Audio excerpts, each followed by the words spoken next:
네, 안녕하십니까, 여러분. 제 목소리 들리시나요?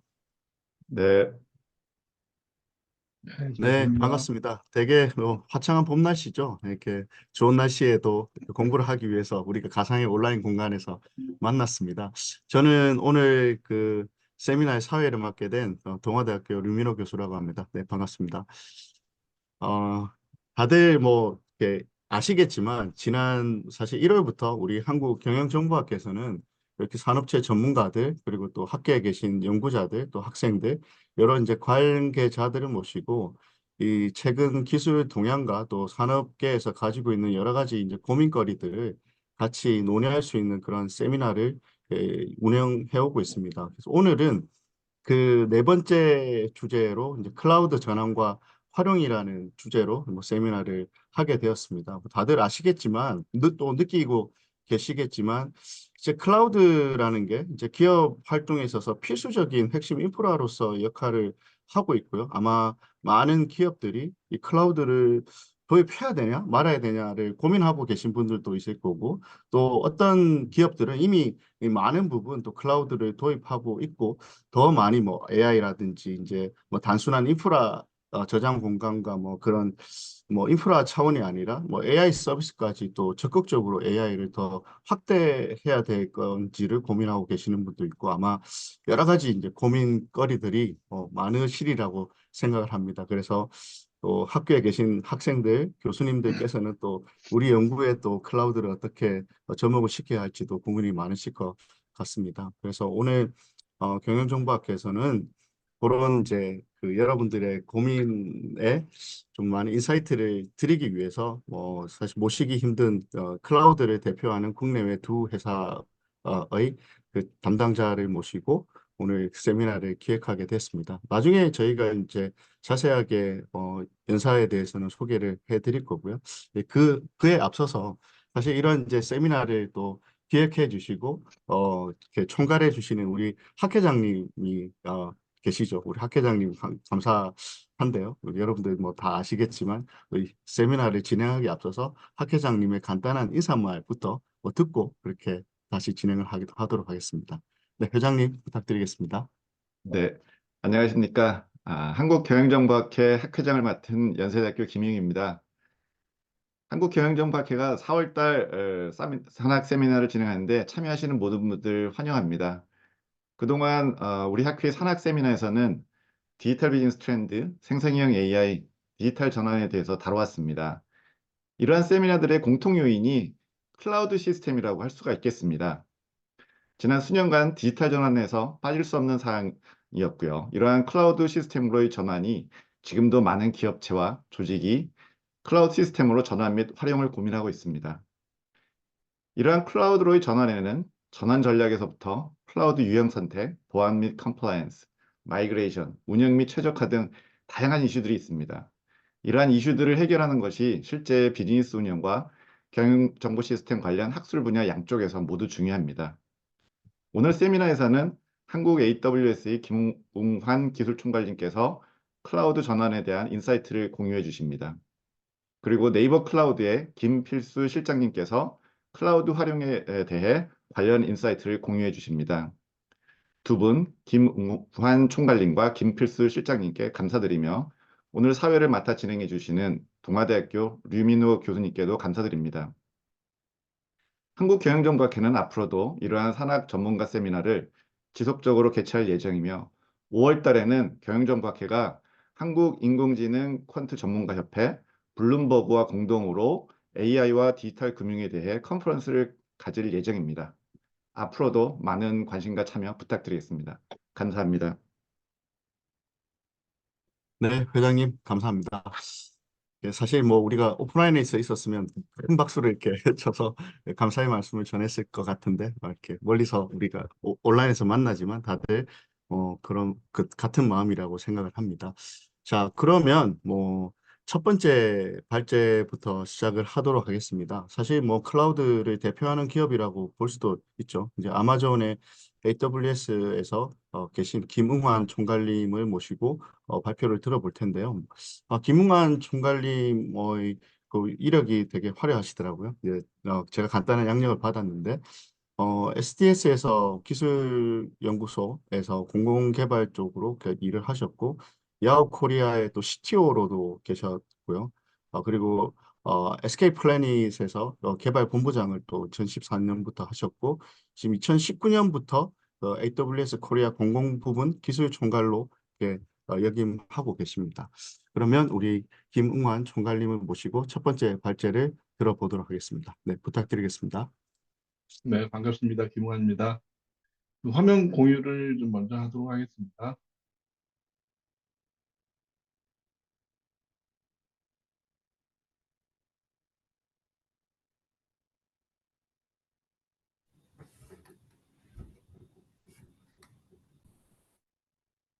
네, 제 화면 잘 보이시나요? 네, 잘 보입니다. 네, 시작하겠습니다. 네, 안녕하세요. 저를 이제 소개받은 AWS 공공부문 SA팀을 맡고 있는 김웅환이라고 합니다. 이렇게 세미나 발표 기회를 주셔서 너무 감사드립니다. 사실은 제가 이게 처음이 아니고 한 2년 전에는 오프라인에서 한번 뵐 기회가 있었었는데 이렇게 다시 뵙게 돼서 더 반가운 것 같습니다. 그리고 오늘 주제는 그 AWS의 클라우드 전환 인사이트. 좀 인사이트 있는 얘기를 좀 드릴 수 있도록 좀 노력을 해보도록 하겠습니다. 그, 그 양력을 이미 얘기를 하셔가지고 제가 일단 간단하게 써놨는데 말씀하신 대로고요. 근데 제가 말씀드리고 싶은 거는 이제 저는 테크 쪽이다라는 거예요. 그래서 테크에 대한 얘기를 좀 말씀을 드릴 텐데 좀 가능하면 좀 쉽게 그렇지만 이게 또 학술 쪽 관련 부분이기 때문에 좀 심도 있는 내용을 좀 밸류를 전달할 수 있도록 그렇게 좀 해보도록 하겠습니다. 그리고 만약에 질문이 있으시면 질문을 해주시면 제가 바로바로 답변을 할 수 있도록 하겠습니다. 예, 오늘 말씀드릴 내용은 그래도 AWS를 간단하게 좀 소개를 드리고요. 그 다음에 이제 클라우드 마이그레이션에 대해서 좀, 체계적으로 좀 설명을 좀 드리고, 그 다음에 이제 또 응용이겠죠. 최근에 좀 각광을 받고 있는 어떻게 보면 클라우드에서 혁신이라고 볼 수 있는 GenAI에 대해서 AWS는 어떻게 하게 하고 있는지 이런 부분을 좀 말씀을 드리면 좋을 것 같습니다. 예, 저희 아마존은 이제 비즈니스가 이제 크게 두 개입니다. 하나는 아마존닷컴 이커머스가 있고 또 하나는 이제 클라우드 AWS가 있습니다. 이제 규모로 따지면은 아마존닷컴이 이제 훨씬 큰데 사실 이익 측면에서 보면은 이제 AWS가 큰 뭐 이런 형태라고 이제 이해하시면 될 것 같고요. 요거는 이제 다 보여드릴 건 아닌데 아마존닷컴의 에, 에, 풀필먼트 소리가 안 들리시죠? 예. 아마 안 들으실 거예요. 근데 그냥 이게 보여드리면서 제가 조금 설명을 드리면 이게 이제 어 로봇이 이렇게 막 돌아다니는데 이런 거는 많이 보셨을 거예요. 근데 왜 저렇게 로봇들이 돌아다닐까 궁금해 하실 수 있을 것 같은데 저기 보면은 이 피커들이 있습니다. 이 피커들이 물건을 이제 픽을 하는데 옛날에는 이제 이분들이 이제 돌아다니면서 이 물건을 픽했겠죠. 근데 지금은 저 사람들 앞에 딱 물건을 갖다 놓는 거죠. 그래서 하나씩 하나씩 픽업을 해가지고 이제 물건을 배송을 준비할 수 있는 그런 형태로 바뀌었다. 이 부분은 좀 그냥 예, 말씀드리겠습니다. 그 아마존은 이제 비즈니스를 이제 1994년부터 시작을 했고요.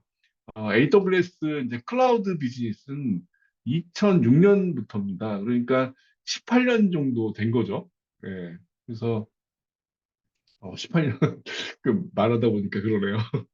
18년 된 해고 저희가 이제 전 세계적으로도 어, 웹 형태로 해서 클라우드 인프라 서비스를 비즈니스로 처음 한 케이스다 이렇게 좀 보시면 될 것 같습니다.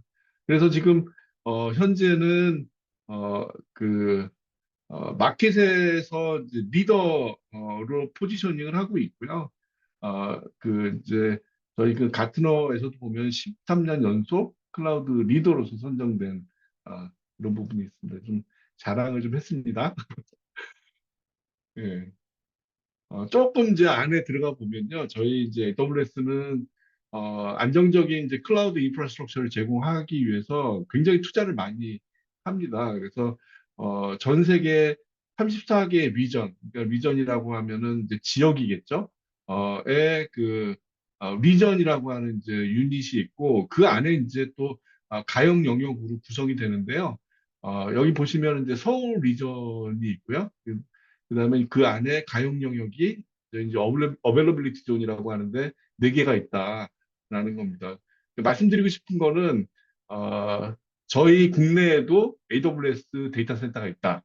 이거를 좀 이거 모르시는 분들이 좀 있더라고요. 그러니까 데이터가 전부 다 외국으로 저장되는 거 아니냐 이런 얘기를 하셔서 이 말씀 좀 드리고 저희가 또 최근에는 한국에 이제 7조 규모의 클라우드 인프라 계획을 발표한 바가 있죠. 그래서 굉장히 우선순위를 가지고 지원을 하고 있는 부분이 있다라는 말씀을 드리고 싶고요.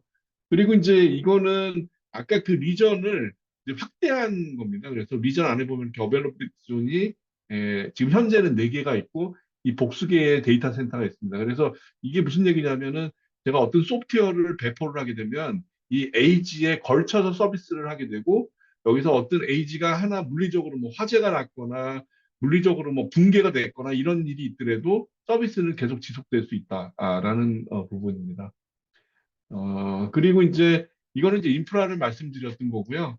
그 AWS 안에는 이제 굉장히 많은 서비스들이 있습니다. 200개가 넘는 서비스가 있는데 이거를 다 여기다가 표현할 수가 없는데 아무튼 저희가 인프라스트럭처뿐만이 아니고 그 많이 찾으시는 서비스들을 다 저희가 이제 제공을 하고 있다. 뭐 데이터베이스라든가 머신러닝이라든가 어널리틱스라든가 IoT라든가 다양한 서비스들을 제공을 하고 있다. 요 얘기를 좀 말씀드리고 싶습니다. 예, 자, 간단하게 제가 그,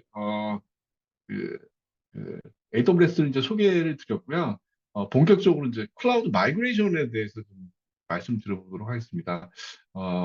왜 마이그레이션 하려고 그러는지, 그다음에 어떤 형태들이 있는지, 그리고 이제 요거가 조금 어려우실 수 있는데, 요 얘기를 들으시고, 그다음에 제가 그 사례를 말씀드릴 거거든요. 그래서 같이 비교해서 들어보시면은 좀 도움이 좀 되실 거라고 생각이 듭니다. 근데 여러 가지 동기가 있는데요. 첫 번째가 어질리티 앤 프로덕티비티입니다. 그러니까 어떤 저희 이제 그 생산성, 어떤 개발의 생산성, 어떤 기업의 생산성을 위해서 그러는데 그래서 가장 요즘 많이 얘기하는 게 이제 데브옵스인 것 같아요. 데브옵스를 잘 구성할 수 있는 환경이 이제 클라우드다라는 거고요. 그 다음에 이제 어느 시기에 보통 이제 마이그레이션을 생각하게 되냐면 하드웨어가 그 엔드 오브 라이프 됐을 때, 소프트웨어가 라이센스가 끝났을 때, 뭐 이런 경우에 그 전에 이제 하는 경우가 있고, 그 다음에 오퍼레이션이나 시큐리티 리질리언스에 대한 부분도 큰 고려 사항입니다. 그리고 코스트 세이빙, 그 다음에 이제 데이터 센터 컨솔리데이션도 있고, 또 이 부분도 이제 되게 큰데 해외 진출을 할 경우에 이제 글로벌 CSP를 이용하게 되면은 이거를 좀 시밀리스하게 갈 수 있는 부분이 있잖아요. 인프라스트럭처가. 그래서 많이 고려를 하시고 데이터 트랜스포메이션 그다음에 이제 데이터 트랜스포메이션은 이제 보통 저희가 클라우드 네이티브 얘기를 하게 되는데 이런 부분이 있고 그다음에 이제 인프라를 뿐만이 아니고 좀 신규 서비스 아니면 어드밴스한 서비스를 이용하고 싶을 때 뭐 IoT, 뭐 어널리틱스, 뭐 AIML 같은 서비스를 쓰고 싶다 그러면은 클라우드를 찾게 되는 것 같습니다. 제가 이제 아까 말씀드릴 때 이제 2019년도에 이제 입사를 했는데 이게 채 몇 년이 되지 않지만 저희 솔루션 아키텍트 팀이 하는 일은 계속 좀 이렇게 진화한다라고 말씀드릴 수 있을 것 같아요. 이런 이유 때문에. 그래서 처음에 들어왔을 때는 이제 서버 인프라의 이전이 포커싱이 돼 있기 때문에 네트워크라든가 서버를 잘 아시는 분들이 이제 시스템을 주축을 끌어갔었는데 그 다음에는 조금 지나니까 이제 어플리케이션이 되게 중요해져서 컨테이너를 전부 다 적용하시는 거예요. 그래서 컨테이너 쪽에 지원을 하고 그런 분들이 이제 사람을 좀 많이 뽑게 됐고요. 지금은 이제 AIML, 뭐 어널리틱스, 그 다음에 이제 젠 AI 이런 머신러닝 쪽에 전문가 분들이 이제 많이 하고 계시는 그런 상황입니다. 네, 짧은 기간 동안에도 이제 그렇게 되더라고요. 그 마이그레이션을 하게 되면 이건 이제 어떤 데이터를 좀 보시면 좋을 것 같아서 실제로 비용 절감이 31% 정도 된다고 돼 있는데 저거는 어, 다 되는 건 아니고요. 잘 써야 됩니다.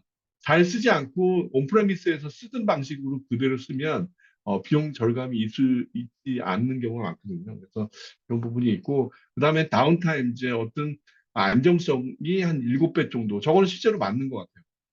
고객분들도 저렇게 얘기하시는 분들을 많이 봤고요.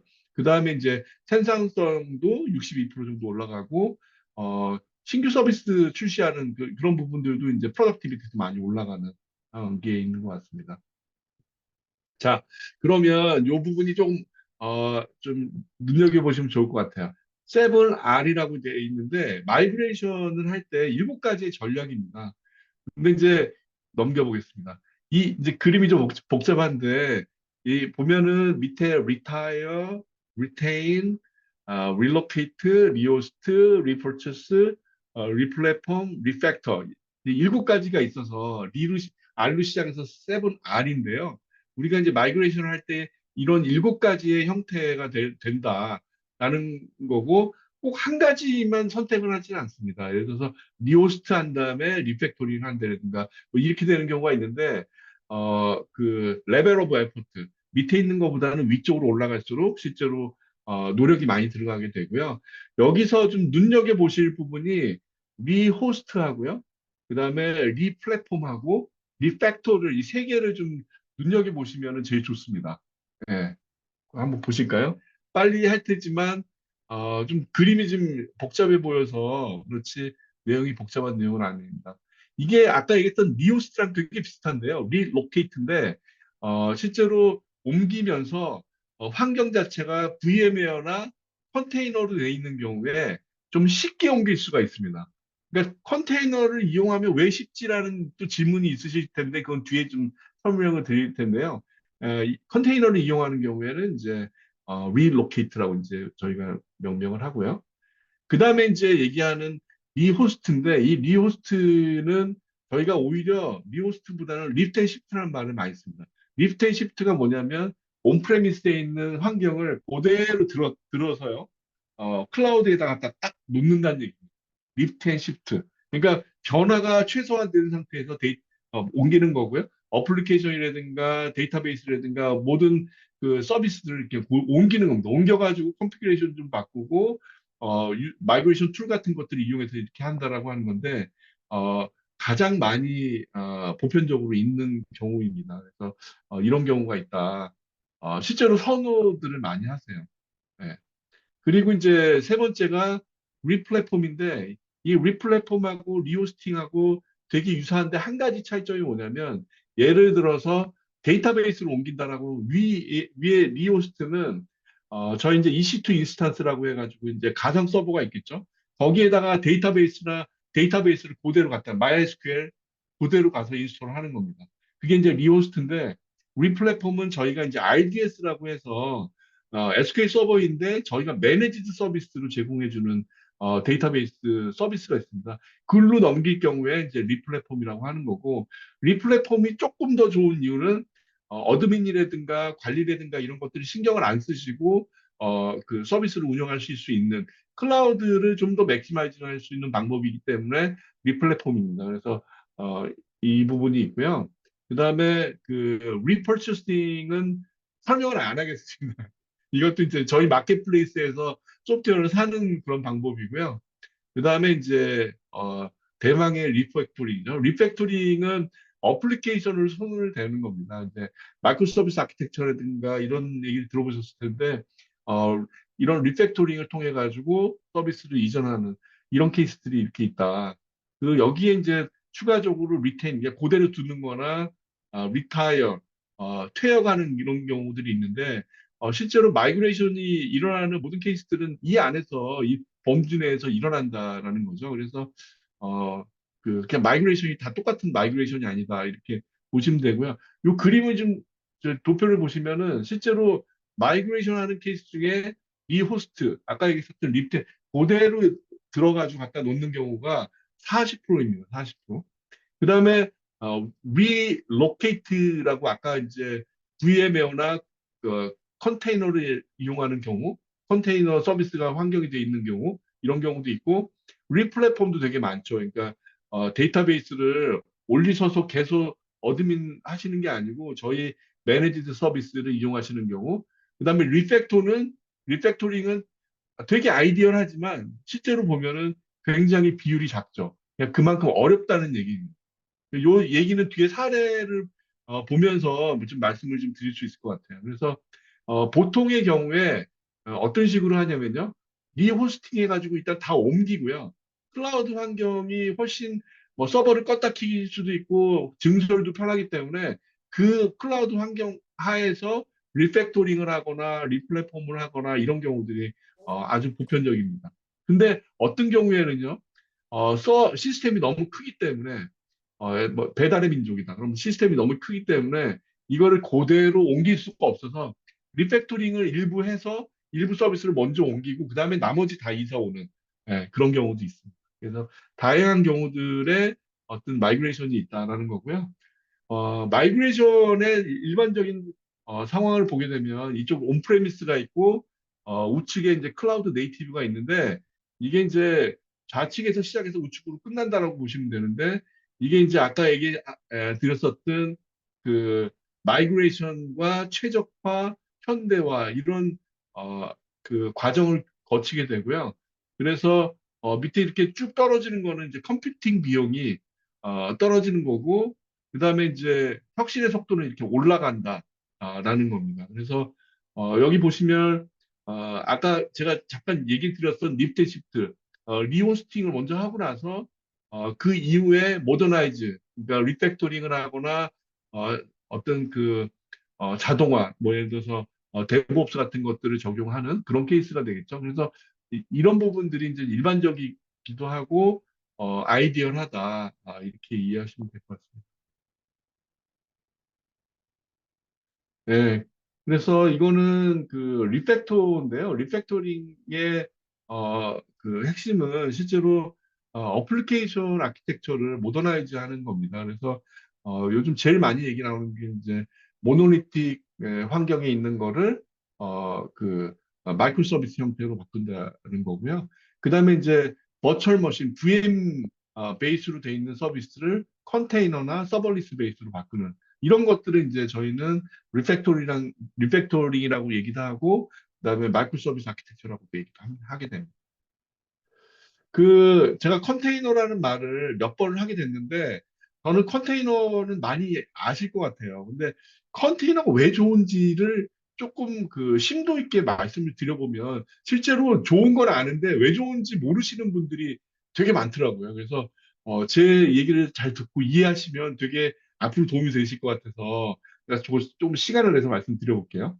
자, 일반적인 그 어플리케이션 구성입니다. 이제 하드웨어가 있고 이제 오퍼레이팅 시스템이 있고 리눅스라든가 이 위에 이제 어플리케이션들이 올라가게 되죠.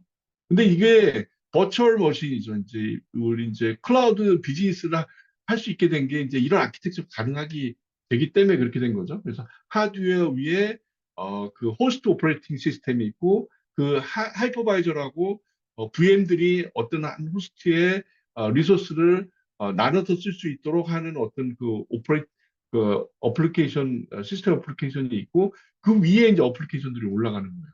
근데 이 경우에 보면은 오퍼레이팅 시스템이 다 다릅니다. 내가 예를 들어서 한 서버가 있는데 서버를 VM을 20개로 나누게 되면 20개 하나하나마다 오퍼레이팅 시스템이 올라가 되겠죠. 오퍼레이팅 시스템은 아시겠지만 무겁고 이런 형태로 돼 있는 건데 이게 이제 컨테이너 환경으로 가게 되면 하이퍼바이저가 없고 그 다음에 위에 보면은 컨테이너는 있는데 위에 이제 오퍼레이팅 시스템이 이제 저희는 게스트 OS라고 하는데 이게 없습니다. 그래서 이게 가볍다라고 얘기를 하는 겁니다.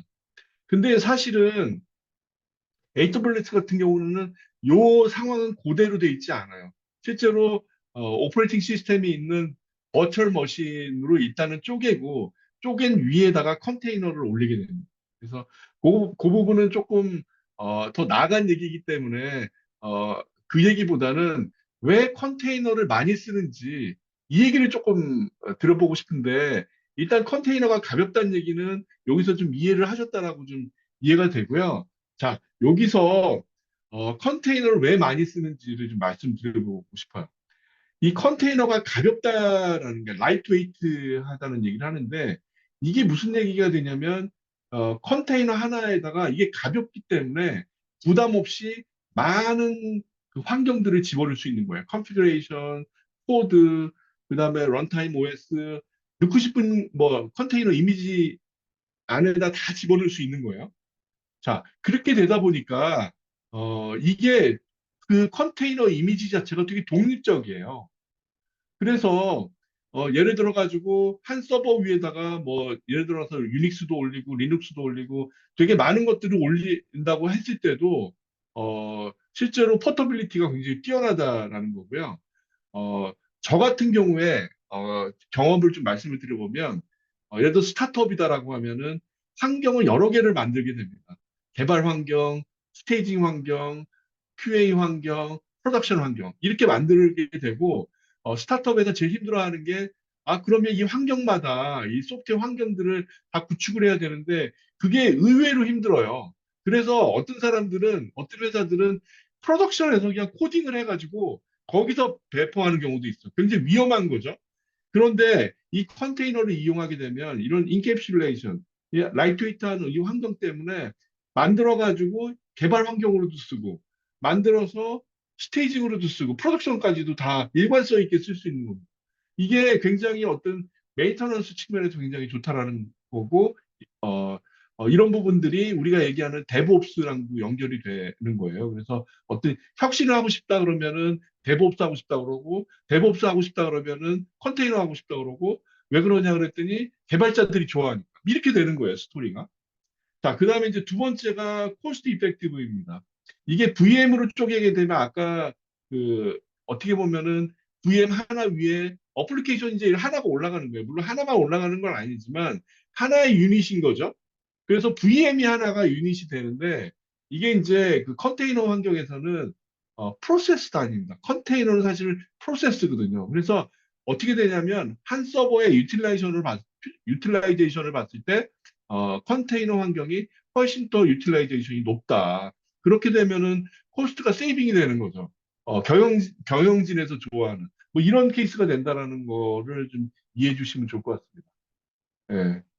그 이해를 하셨으리라 믿고 질문이 있으시면 그 말로 해주시면 좋을 것 같습니다. 제가 어디 채팅창에 뭐가 있는지 잘 몰라서요.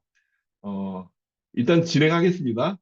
자, 그러면 클라우드 마이그레이션 사례를 좀 한번 몇 가지 말씀드려볼게요. 이게 이제 그 콩카라고 이제 어떤 회사가 중요한 게 아니고 여기는 이런 말씀을 드리고 싶은 거예요. 이제 오라클 DB를 운영을 하고 있는데 이제 장비를 바꿔야 되는 거예요. 그래서 이 경우에 장비를 이제 교체를 해야 되는데 클라우드에 한번 가볼까? 클라우드 좋다는데 비용 고려해 보시고 옮긴 겁니다. 아까 말씀드렸을 때 그 이유 중에 하나가 하드웨어가 익스파이어 되거나 엔드 오브 라이프 됐을 때 이렇게 해당되는 케이스가 되는 거죠. 그래서 이렇게 옮기신 케이스가 있다. 그 다음에 이제 이게 인디스쿨은 이제 초등학교 교사분들이 많이 사용하는 서비스인데, 실제로 완전히 그 신규를 이제 AWS에 구축을 했는데, 이 경우에는 기억나시나요? 그 한 1년, 1년인가 2년 전에, 교사 저기 이제 시위도 있고, 뭐 그런 경우 있었잖아요. 데모도 있고. 그때 사용량이 아주 폭증을 했습니다. 근데 이제 평소에는 작은 시스템을 유지를 하다가 그 클라우드에서는 오토 스케일링 기능이 있어요. 이제 그 어떤 트래픽이 많이 들어오면은 이걸 스케일 아웃도 할 수도 있고 업도 할 수 있는데 이런 것들이 이제 쉽기 때문에 안정적으로 서비스를 할 수 있다라고 하는 이런 부분들도 이제 하나의 인사이트가 되겠죠. 그다음에 이제 제가 아까 클라우드에 뭐 IoT도 있고 뭐 설명이 그, 그 서비스가 많다고 말씀드렸잖아요. 이 케이스는 좀 뭘 말씀드리고 싶냐면 그, 그 축구 경기 영상을 해외로 전송하는 그런 케이스예요. 아니면 반대로 해외에 있는 영상을 국내로 전송을 해야 되는데 이거를 일반적으로 생각할 때는 인공위성을 타고 전송할 수밖에 없어요. 그죠? 근데 그렇게 되면 비용이 되게 비싼데 아까 이제 AWS의 인프라스트럭처 전 세계에 다 있기 때문에 이렇게 되는 거죠. 예를 들어서 유럽에 있는 뭐 영국이다 그러면 거기에 가까운 리전까지 데이터를 넘기면 영상을 전송하면 저희 AWS 글로벌 인프라스트럭처를 통해 가지고 넘어와서 한국에 있는 서울 리전에서 데이터를 받는 거죠.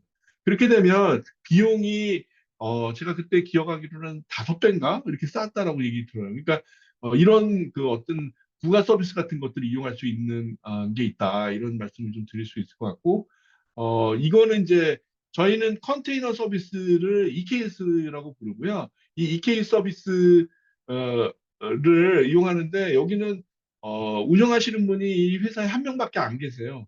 근데 한 명도 가능하는 거예요. 왜냐하면 매니지드 서비스를 이용하게 되면 운영이 되게 쉬워서 큰 리소스가 없이도 그런 그 어드밴스한 서비스들을 이용할 수 있다.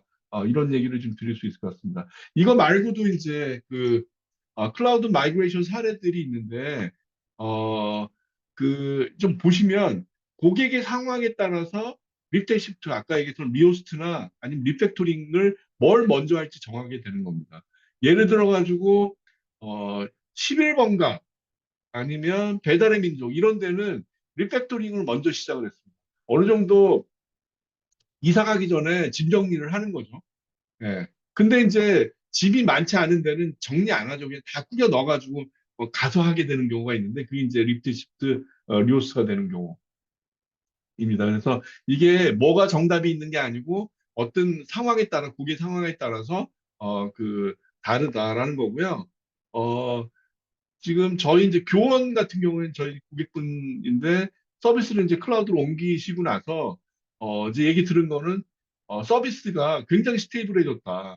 6배 정도 스테이블해졌다고 얘기를 들었어요. 그래서 이런 부분들 되게 좋은 것 같고 그다음에 이제 무신사라고 여기 있는데 여기는 이제 저희가 이제 마이크로 서비스 아키텍처 그러면 서비스를 도메인별로 쪼개야 되잖아요. 근데 이제 그렇게 하기에는 서비스 어플리케이션 아키텍처가 컴플렉시티가 높아지니까 그렇게 안 하고 실제로 서비스를 펑션 레벨로 쪼갠 거예요. 예를 들어서 로고에 관련되는 거는 일라스틱 서치라고 하는 어널리틱 서비스를 빼고 그다음에 RDB에는 기본적인 그 관계형 서비스만 놓고 그다음에 이제 예를 들어서 다큐멘트 DB 관련된 NoSQL 이용을 하면서 실제로 어플리케이션의 컴플렉시티를 안 높이면서 뭔가 서비스를 모듈러라이징 하는 그런 케이스도 있었던 거고요.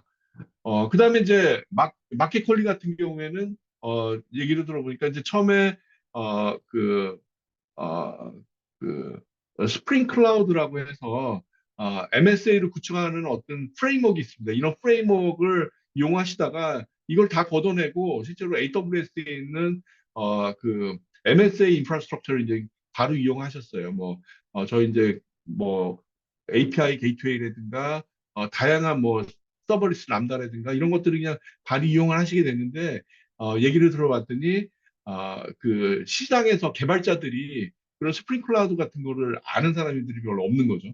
근데 이제 AWS를 아는 분들은 많으니까 그렇게 됐다. 뭐 외국 사례 이제 넷플릭스 같은 경우도 있고요. 그다음에 최근에 그 아모레 퍼시픽도 이제 저희 AWS 마이그레이션 하는 케이스가 있습니다.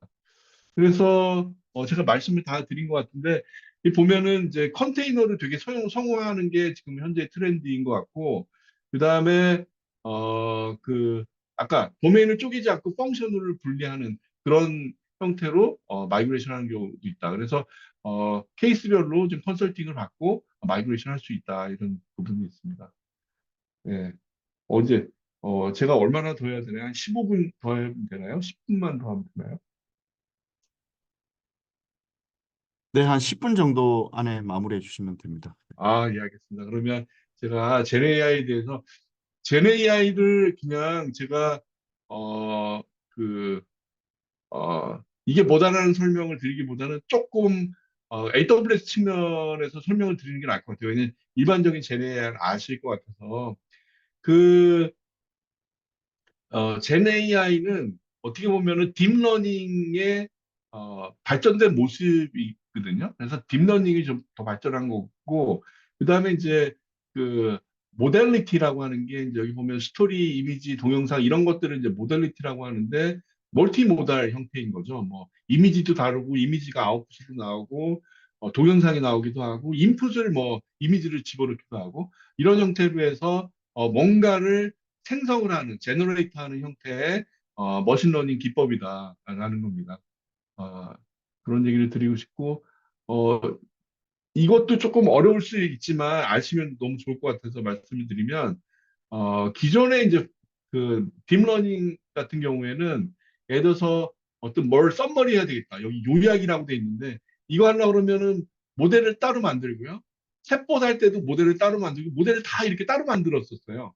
그리고 실제로 레이블, 데이터 레이블도 다 해야 되죠. 그래서 이때 제일 많이 얘기했었던 게 뭐냐면 레이블링 하다가 볼장 답니다. 레이블링 하는데 실제로 뭐 리소스를 되게 많이 쓴다라는 얘기를 하게 되는데 이 LLM, 제너티브 AI에서의 좀 그 뷰티라고 생각할 수 있는 게 파운데이션 모델을 하나만 만드는 거예요. 모델을 여러 개 만드는 게 아니고 그리고 더 중요한 거는 데이터가 레이블이 없습니다.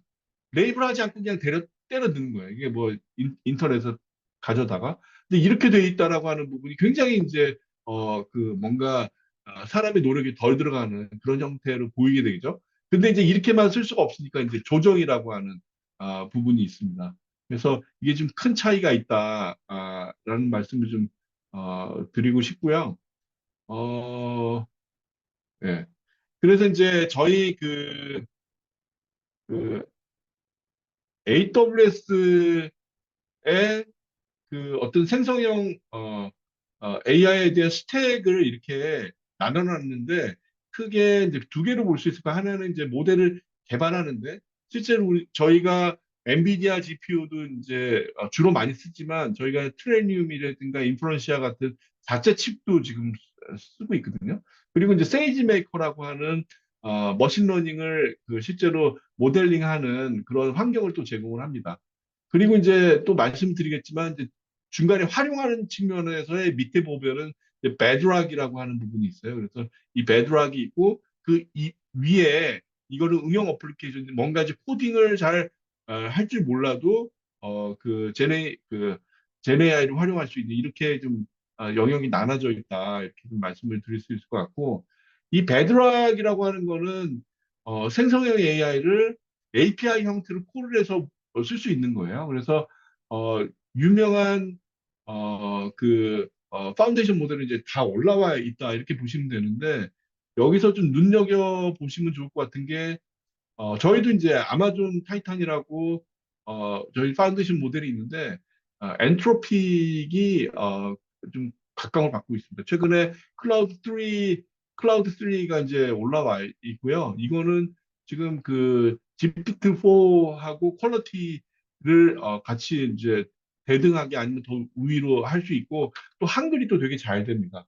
그다음에 코이어도 있고 실제로 메타의 라마가 최근에 3를 발표를 했는데 이것도 지금 올라와 있습니다. 그래서 이렇게 있다라는 거고 특히 이제 엔트로픽을 이제 보시면 클라우드 3가 GPT-4에 좀 대응이 된다 이렇게 보시면 되고 고객분들이 되게 많이 찾고 있어서 관심을 가져주시면 되게 좋을 것 같습니다. 그래서 이 보시면 클라우드 3의 지금 어, 그 점수나 프로pos을 보시면 예를 들어 가지고 graduate level reasoning 이런 거는 뭐 추론 능력 같은 경우는 실제로 GPT-4보다 훨씬 높죠. 그다음에 이제 일반적인 거 일반적인 이해나 상식이라든가 추리 공간 능력 이런 부분들도 높은 걸로 나오고 있어요. 지금 이거 하나 옆에 이제 예를 드는 건데 이게 멀티모달이기 때문에 이미지를 인지를 하는 거고요. 이미지를 인지를 해서 여기다가 이 이미지를 설명해 줘. 그러면 이렇게 설명해 주는 이 이미지를 인식해 가지고 밑에 이제 설명하는 게 이렇게 보이시겠죠? 이런 부분들이 있다라는 거고 그리고 이제 어떤 특정 부분의 이미지에 대해서 질문을 하게 되면 이 대답도 하는 이런 것들이 실제로 가능하다. 뭐 아시는 내용이긴 한데 이제 클라우드가 퀄리티가 높다는 얘기 그래서 나중에 한번 보시면 좋겠다는 얘기를 좀 드리고 싶은 거고요. 그 다음에 이제 또 특징적인 부분이 데이터를 API를 해서 렉을 이용하거나 그렇게 되면 이제 데이터가 나간다라고 생각할 수 있어서 이제 파인 튜닝을 하게 되는데 베드락 안에서 파인 튜닝을 제공을 합니다.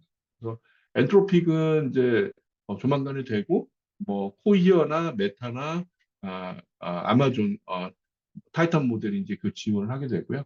그 파인 튜닝하는 것도 굉장히 쉽습니다. 여기다가 모델을 선택을 하고 실제로 인풋 데이터, 내가 파인 튜닝할 데이터가 어디 있는지를 소스를 정하기만 하면 실제로 파인 튜닝을 하게 됩니다.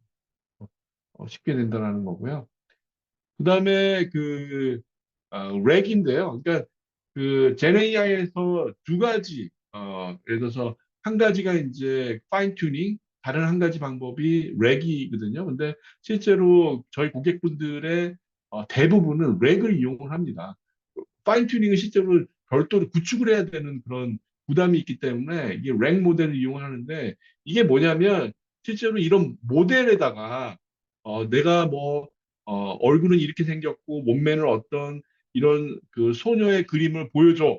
그럼 성형사를 갖다 붙이잖아요. 이런 것들을 그냥 수동을 하는 게 아니고 어떤 벡터DB라는 데서 데이터를 가져다가 보내는 형태를 실제로 이제 렉이라고 하게 되거든요. 그래서 이런 형태가 되는 거고 실제로 그 AWS에서는 그런 그 벡터 DB에 관련된 부분들을 이렇게 제공을 하게 됩니다. 그래서 기존에 쓰시던 데이터베이스를 활용을 해서 어, 그 랭 모델을 편하게 구축하실 수 있다. 이런 얘기를 좀 드릴 수 있고요.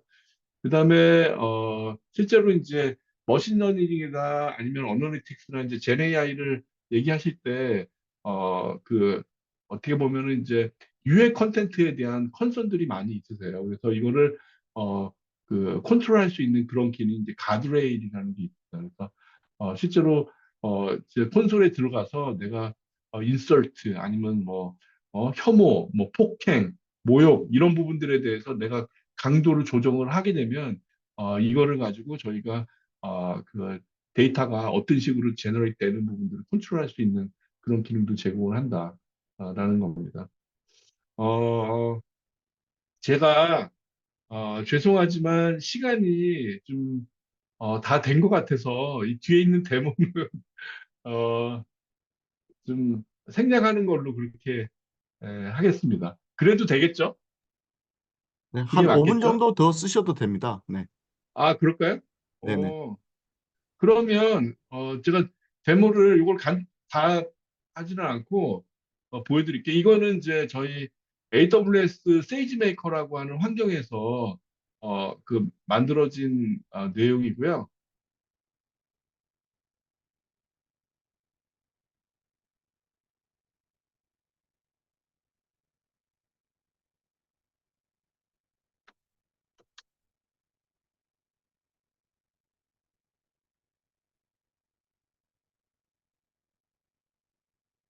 제가 이 이거를 어,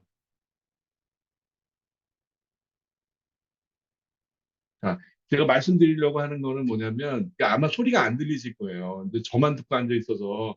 근데 이게 어떤 지금 그 엑스레이 이미지들이 여러 개가 있는데 이거를 팔로우 퀘스천을 해서 결국은 판단까지 하는 거죠. 그래서 이제 저희 뒤에 가보면은 어, 어, 그 실제로 어떤 결론을 내는 형태까지. 그러니까 사실은 의사가 어떤 진단하는 내용들을 도와줄 수 있는 그런 기능들이 되겠죠. 그래서 이런 서비스가 될 수도 있다라는 거를 말씀드리고 싶고요. 이것도 하나 볼까요? 이거는 챗봇이고요. 네. 그 시연을 위해서 만든 거예요. 저희가 이게 되게 좀 조심스러운 게 고객분들의 어떤 데모를 저희가 보여드릴 수가 없어요. 왜냐하면 다 데이터들이 이제 고객분들이 거여서 이거는 이제 시연을 위해서 만든 거고 여기 보시면 옆에 있는 게 이제 FAQ잖아요. 근데 여기 보면은 방법을 알려주세요. 그러면은 이런 식으로 그 챗봇 형태로 보여주는 거예요. 그래서 원래 있었던 어떤 인터페이스를 훨씬 더 쉽게 볼 수 있다라고 하는 게 사실은 핵심이어서 많이들 활용을 하시게 되는 것 같아요. 그래서 뭐 예를 들어서 이런 것도 있죠. 네,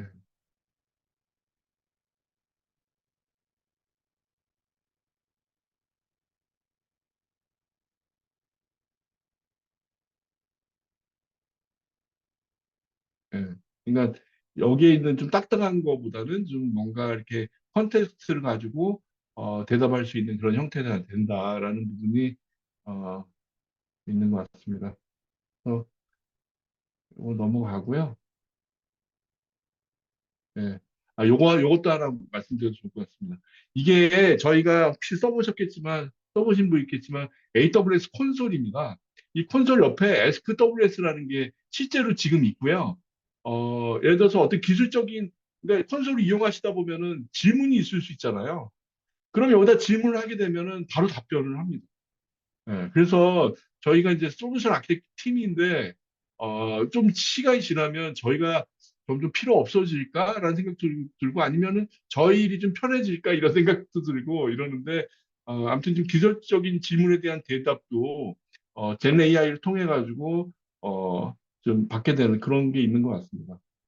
그래서 어, 저는 여기까지 좀 설명을 드리고요. 어, 예. 그러니까 제가 지금 마지막으로 말씀드리고 싶은 거는, 이전에는 뭐 딥러닝이나 이런 걸 하게 되면은 굉장히 전문가의 영역이었던 것 같아요. 그래서 극소수의 분들만 이거를 누릴 수가 있었는데, 지금은 기술의 장벽이 굉장히 낮아져서 정말 옆에 애가 보듯이 엑셀을 가지고 뭔가를 하는 것처럼 쉽게 쉽게 어떤 신기술들을 이용할 수 있는 그런 시대가 온 것 같습니다. 정말 빌더들의 세상이 된 것 같아가지고 이런 부분들을 이제 앞으로 많이 이용하시면 좋을 것 같다라는 말씀을 드리면서 마치도록 하겠습니다. 네, 이상입니다. 네, 발표 감사합니다. 네, 아마 뭐 죄송합니다. 들으시는 분들 중에도 뭐 궁금한 게 많으실 것 같긴 한데, 혹시 그 궁금한 거 질문 있으신 분들은 뭐 마이크를 직접 이제 활성화시켜 가지고 질문을 해주시거나, 아니면 채팅창에 뭐 남겨주시면 제가 뭐 대신 뭐 읽어서 전달을 해드리도록 하겠습니다. 혹시 뭐 질문 있으신 분 계실까요?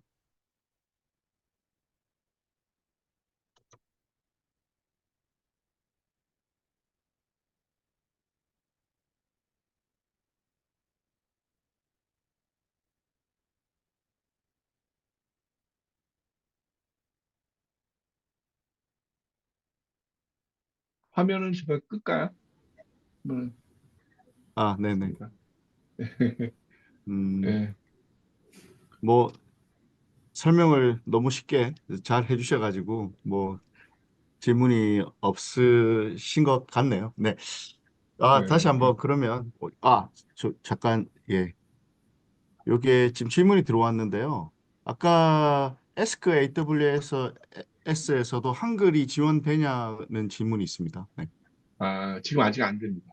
이게 이제 아, 저희 타이탄 모델로 돼 있는데, 조만간에 한글이 될 거라고 생각이 들거든요. 왜냐면 저희가 되게 빠르게 지금 이게 변화하고 있어가지고, 조금만 기다리시면 될 거라고 생각을 합니다. 현재는 안 됩니다. 네. 또 질문 있으실까요?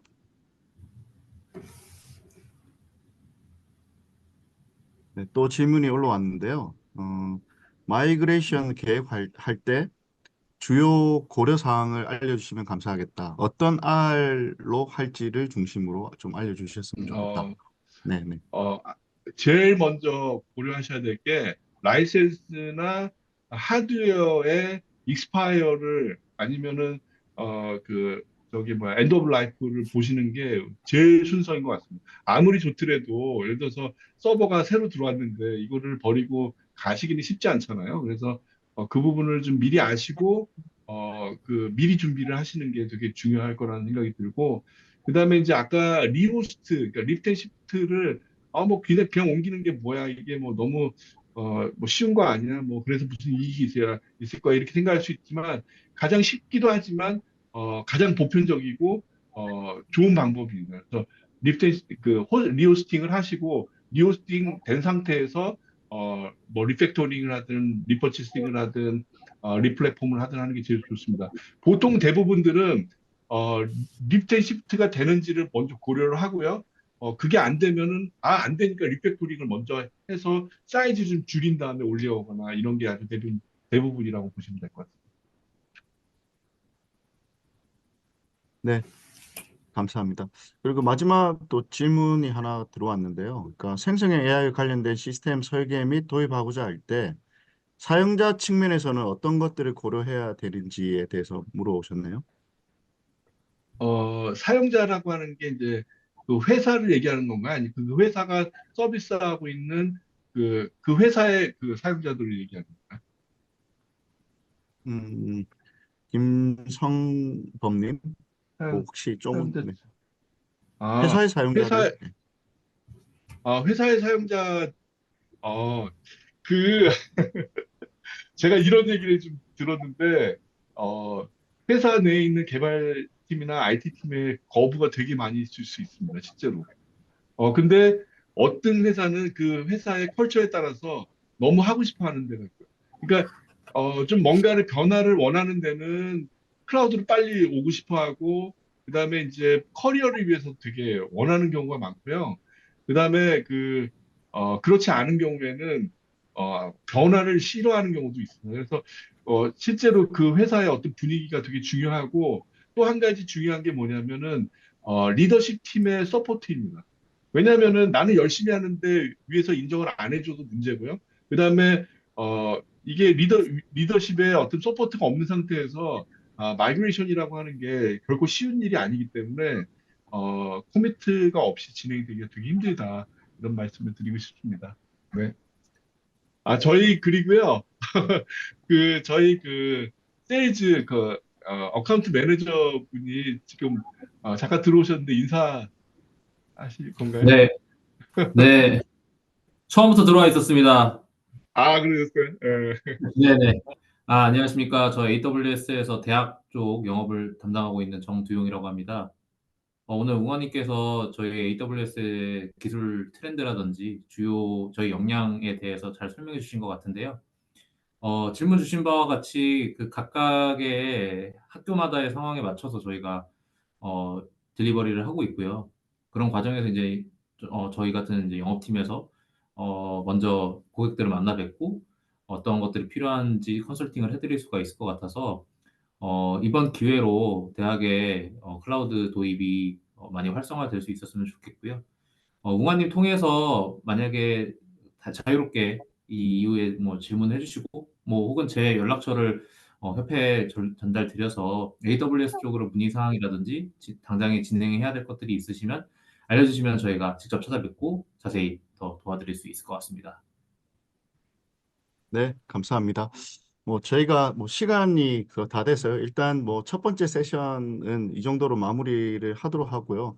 혹시라도 뭐 추가적인 질문이나 아까 말씀해 주신 것처럼 뭐 질의할 내용이 있었으면 저희 학회 쪽에 말씀해 주시면 뭐 두 분 연락처를 저희가 전달해 드리는 걸로 그렇게 하겠습니다. 김웅환 책임님 정말 귀한 시간 내주셔서 다시 한번 감사드립니다. 네, 고맙습니다. 네, 반갑습니다. 예, 안녕히 계십시오.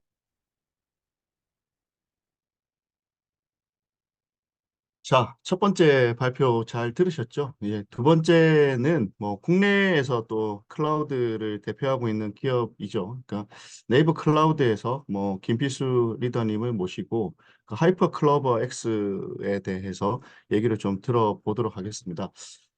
김필수 리더님께서 지금 뭐 활동하고 있으신 그 이력을 제가 받아봤는데요. 사실 이제 뭐 고용 노동부라든지 국토부 그리고 한국산업진흥협회, 도로공사, 부산시, 인천시, 용인시, 성남시 등등 이런 다양한 어떻게 보면 뭐 국가기관, 지자체, 뭐 기업들에서 뭐 다양한 자문 활동을 열심히 하고 계시더라고요.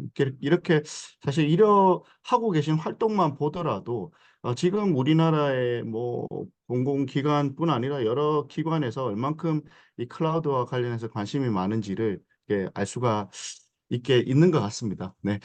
그러면 뭐 바로 우리 김필수 리더님 모시고 뭐 하이퍼 클러브 X의 활용에 대해서 발표를 한번 들어보도록 하겠습니다. 네, 리더님 부탁드리겠습니다.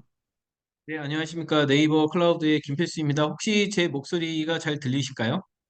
네, 네, 들리시면 어느 한 분이라도 이렇게 문자를 남겨주시면, 네, 네, 잘 들립니다. 감사하겠습니다. 네네, 알겠습니다. 그럼 지금부터 좀 진행을 하도록 하겠습니다. 먼저 간단하게 제 소개를 드리면 저는 네이버 클라우드에서 생성형 AI와 클라우드와 관련된 그 사업 개발을 담당하고 있습니다. 그래서 실제로 이제 네이버가 진행하는 굉장히 많은 그 AI와 그리고 클라우드, 지금은 이제 AI하고 클라우드가 이 찰떡궁합이어서 이 두 가지가 어떻게 미래에서 굉장히 많은 그 영역에 우리가 어떻게 적용이 될지 이런 부분 이야기를 드리고 앞에 이제 그 AWS에서 굉장히 많은 그 이론 부분을 얘기해 주셨기 때문에 사실 이론과 관련된 부분은 상당히 좀 스킵을 좀 하고 실제 사례 위주의 얘기를 좀 많이 좀 드렸으면 좋을 것 같습니다. 아무래도 이제 궁금한 게 사례 위주의 궁금성이 더 많으실 것 같아서 이쪽 부분을 진행을 할 건데요. 페이지가 굉장히 많습니다. 그래서 앞장은 굉장히 많이 좀 스킵을 하고요. 사례 위주로 좀 많이 넘어가도록 하겠습니다. 그래서 네, 넘겨보도록 하겠습니다. 뭐 잘 아시겠지만 우리가 이제 굉장히 많은 이 IT 혁신 주기가 그 10년에서 15년 주기로 굉장히 오고 있잖아요. 굉장히 많은 학자분들 또 많은 IT 기업, 많은 대기업들은 이미 이제 그 생성형 AI가 이제 시기로 도래했고 우리의 굉장히 많은 시기에 이렇게 도달을 해서 많은 영역에서 바꿀 거다라는 얘기를 하고 있습니다. 그래서 제가 그 산업자원부를 빼고는 뭐 과기부라든가 농림부라든가 아니면 중기부 모든 영역에서 지금 현재 요와 관련된 그 자문 활동을 하고 있습니다. 특히 좀 전에도 이제 교육과 관련된 그런 쪽에 이제 굉장히 자문 활동을 하면서 우리의 미래에 다가올 교육에 대해서 어떻게 생성형 AI를 도입할까에 대한 얘기를 좀 굉장히 많이 하고 왔고요. 굉장히 많이 호감도 높았고 교육의 투명성 그리고 교육이 좀 더 효과성, 효율화 뭐 이런 쪽으로 해가지고 AI가 이제는 교육에 있어서 아무리 그 부자여도 아무리 가난해도 이 교육을 우리가 양질의 교육을 받을 수 있는 이런 얘기들도 좀 굉장히 많이 하고 왔고 이 부분도 굉장히 이제 앞으로 활성화를 띌 것 같습니다. 그래서 뭐 제프리 힌튼 선생님이 굉장히 많이 키웠고 앤드류 용 선생님이 과거에 전기가 나온 거와 똑같이 AI가 이제 활성화가 될 거다라고 얘기를 한 것처럼 굉장히 많은 부분에 쓰일 겁니다. 특히 교육에 관련된 부분에 굉장히 많이 쓰일 거는 오늘 이야기를 하면서 더 뼈저리게 느꼈고요. 실제로 요거와 관련된 테스트 배들은 저희가 지금 강원도와 지금 모 대학과 같이 이렇게 테스트로 지금 하고 있습니다. 그래서 우리가 그 대학에 있는 굉장히 많은 자료와 정보들을 한눈에 알아볼 수 있고 그 한눈에 알아본 걸 가지고 멀티모달 기술을 이용해서 다양한 영역에 우리가 굉장히 많은 영역에 쓸 수 있게끔 하는 이런 테스트 배드도 지금 현재 진행 중에 있습니다. 그래서 이런 부분은 이론적인 거는 제가 빠르게 좀 넘어가겠습니다. 괜찮으시죠? 네네. 아무래도 이제 뒤에 실예를 갖고 좀 많이 얘기를 드려야 될 것 같아서 그래서 이제 AI는 기본적으로 이런 그 인지력에 대한 이런 부분이 이제는 사람보다 오히려 AI가 좀 더 뛰어나다라는 거는 우리 이세돌 선생님으로부터 그때 있었던 큰 계기로 다들 잘 알고 계실 것 같습니다. 뭐 잘 아시겠지만 좀 전에도 AWS에서도 얘기를 주셨던 것, 또 마이크로소프트, 구글, 딥마인드, 바이두, 대한민국에서는 네이버 이외에 한 9개 정도의 회사들이 이 LLM을 만들기 위해서 굉장히 노력을 하고 있습니다. 특히 저희가 조금 자신 있게 이야기를 드리고 싶은 중에 하나는 굉장히 많은 기업들은 구글의 엔진이나 아니면 이런 엔진들을 가져다가 사실은 이제 학습을 시켜서 활용을 좀 하고 있다면 네이버는 네이버 자체가 이 생성형 AI 엔진을 직접 만들었습니다. 그래서 한국어에 굉장히 좀 특화가 되어 있다라고 봐주시면 될 것 같습니다. 그래서 한국어에 굉장히 특화가 되어 있어서 우리가 기본적으로 말로 하는 거이가 아니 말이나 텍스트 위주가 그 책에 있는 거 이외에도 우리가 습관이나 문화 이런 것들이 굉장히 좀 한국에 특화된 것들이 필요하거든요. 여기에 굉장히 최적화가 되어 있다라고 보시면 될 것 같습니다. 뭐 초대 생성형 AI가 지금 랭귀지나 이미지 그리고 이제 여러 영역에서 잘 하고 있고 네이버는 하이퍼클로바 X라는 이 기능으로 인해서 이미지나 멀티모달 기술까지 저희가 좀 응용을 하고 있다라고 이렇게 봐주시면 될 것 같습니다. 생성형 AI는 이제 현장에서도 굉장히 많은 변화를 만들어낼 거라고 보고 있고요. 현재까지는 솔직히 말씀드리면 어시스턴트 역할이 더 많습니다. 생성형 AI가 완벽하게 모든 것들을 지금 다 해낼 수 있다. 이거는 지금 현재는 어려운 얘기입니다. 당분간은 어시스턴트의 역할을 할 거고 지속적으로 계속 디벨롭을 해 나가야 될 겁니다. 그래서 AI의 현재 도움을 굉장히 줄 수 있는 거는 쓰기, 분류, 변형, 요약, 대화, 코딩 이런 영역은 굉장히 잘 쓰입니다. 굉장히 제가 볼 때는 퍼펙트하다고 볼 수 있는데 아직까지는 좀 약간 조심해야 되는 게 데이터의 편향성. 왜냐하면 원천 데이터의 편향성이 있기 때문입니다. 그래서 원천 데이터 셋을 만드는 것도 굉장히 지금 중요한 프로젝트라고 보셔야 되고요. 할루시네이션, 요거는 이제 기술의 할루시네이션도 굉장히 많이 잡혀져 있습니다. 그러나 앞에서 이야기 드린 데이터, 원천 데이터의 다른 오류 이런 것 때문에 조금 좀 개선이 돼야 될 필요가 있고요. 저작권이나 정보 유출 요 부분 조금 좀 조심해야 됩니다. 이제 기본적으로 내 데이터를 가지고 이게 굉장히 많은 것들을 이렇게 할 거기 때문에 나에 대한 정보 유출이 충분히 있을 수 있다라는 부분은 미리 먼저 말씀을 솔직히 드리고 싶습니다. 그러나 나중에 이제 유료나 뭐 이런 것들 회사 같은 경우는 사실 자기의 어떤 회사의 데이터가 나가면 안 되잖아요. 그래서 유료 클라우드라든가 여러 가지 방식이 있습니다. 그래서 그 방식을 통해서 진행을 하게 되면 우리가 회사가 갖고 있는 저작권이나 정보 유출 이런 것들은 나가지 않게 되겠죠. 사실은 회사를 다니는 분들 입장에서는 자칫 잘못해서 회사의 정보를 외부로도 유출시킬 수 있기 때문에 이런 영역은 굉장히 잘 고민해 보시고 그리고 해야 될 겁니다. 그리고 이제 윤리적이라든가 이런 이슈들도 지금 현재 이제 굉장히 많이 잡아져 가고 있다. 특히 데이터 주권이나 AI 주권 이런 것들도 굉장히 중요합니다.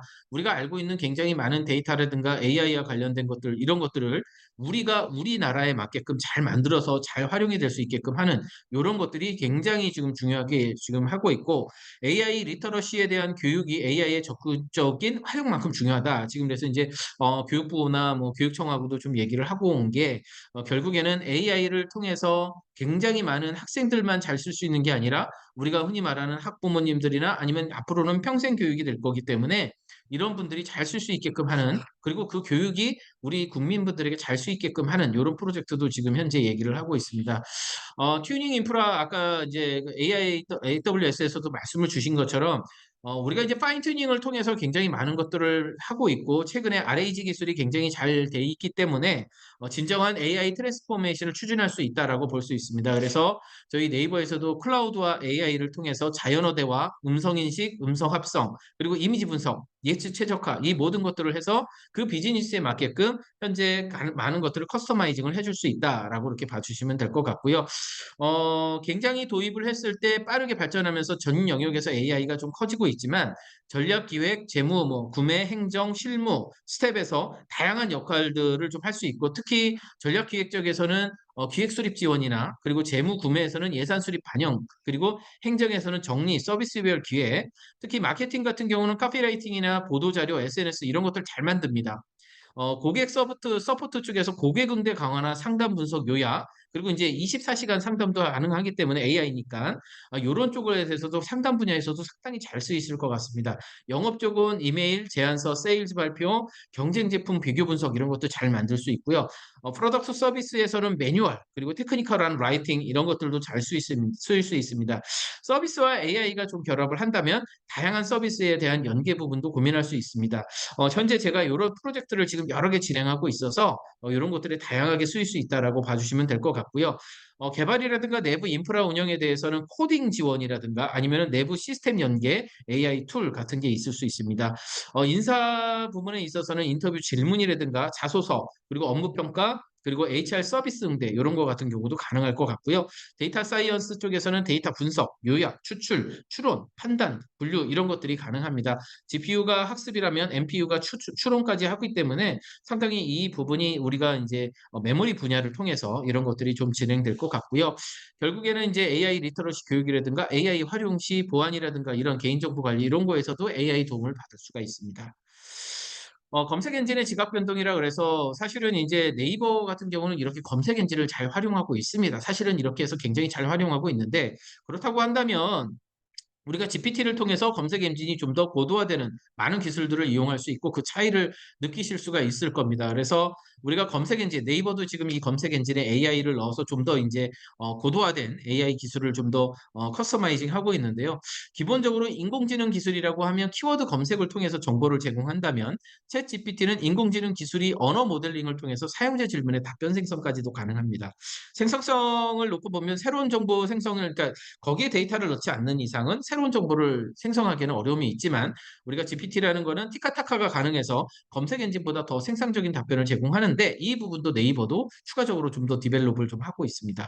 상호작용 같은 경우는 이제 키워드 검색을 통해서 정보 제공으로 상호작용은 없지만 GPT는 서로 물어보면서 계속 이야기를 가기 때문에 좀 더 우리가 이해하고 좀 더 정확한 답변을 좀 얻을 수가 있습니다.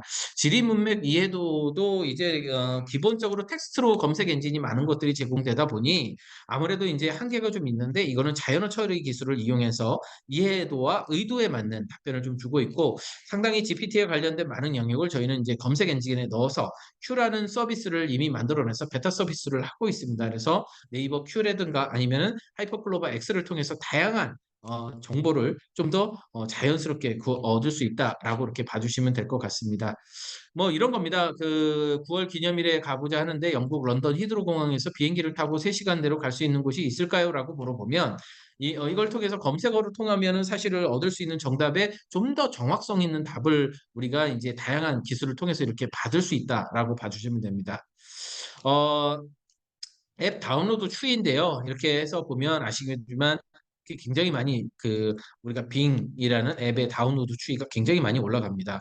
네이버도 마찬가지로 이제 이런 앱의 검색 앱과 그리고 이제 우리가 하이퍼클로바라는 생성형 AI 앱을 좀 더 이제 출시를 함으로써 좀 더 이제 이런 변화를 많이 가져가게 될 겁니다.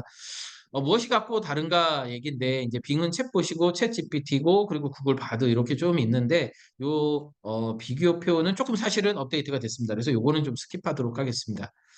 헬스케어는 아까도 이렇게 보셔서 아시겠지만 아마존에서도 굉장히 많은 영역. 그러니까 저는 기본적으로 이 생성형 AI가 나오면서 교육이라든가 헬스케어 로봇은 빠르게 변화할 수 있다고 좀 생각을 합니다. 이 시장에서 굉장히 많은 큰 변화를 가져갈 거고 이런 아까도 보셨던 그림하고 동일합니다. 이렇게 우리가 현재 어느 부위에 아픈 부위가 있다면 이 부분을 굉장히 텍스트 언어로 넣으면서 빠르게 내가 이걸 찾아내고 여기에 대한 내용을 요약하고 그리고 빠르게 의사 선생님들이나 아니면 많은 분들이 의사결정을 할 수 있게끔 하는 이런 시스템이 지금 굉장히 많이 발전했고 이걸 통해서 실예로 이와 유사한 우리가 질병이라든가 이런 것들이 어떤 게 있었는지를 빠르게 좀 찾아볼 수가 있습니다. 그래서 의사 선생님들께 굉장히 많은 도움을 줄 수 있게끔 그렇게 하고 있고 로봇 같은 경우는 뭐 그렇습니다. 요거 간단하게 동영상을 보시면 이제 앞으로 로봇은 다양한 공간에서 사람과 로봇, AI가 공존을 한다라고 보시면 될 것 같습니다.